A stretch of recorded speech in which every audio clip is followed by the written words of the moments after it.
પોરબંદરમાં વન અને પર્યાવરણ મંત્રી અર્જુન મોઢવાડિયાના અધ્યક્ષ સ્થાને 8મા આંતરરાષ્ટ્રીય વેટલેન્ડ સેમિનારનો પ્રારંભ થયો છે। આ પ્રસંગે વેટલેન્ડ રિસર્ચ રિપોર્ટ અને પર્યાવરણલક્ષી ડોક્યુમેન્ટરીનું લોકાર્પણ કરવામાં આવ્યું હતું। મંત્રીએ જાહેરાત કરી હતી કે આગામી 3 માસમાં ગોસાબારા મોકર સાગરને રામસર સાઇટનો દરજ્જો મળી શકે છે। પર્યાવરણીય પ્રવાસનને વેગ આપવા રંગબાઈ માતા મંદિર પાસે 21 કરોડના ખર્ચે સાંસ્કૃતિક વન તૈયાર થઈ રહ્યું છે।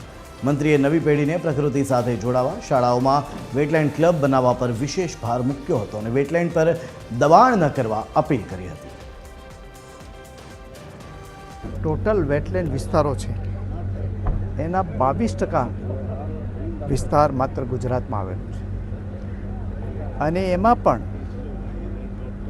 જે આપણું પોરબંદર છે એ તો વેટલેન્ડની વચ્ચે વસેલું છે।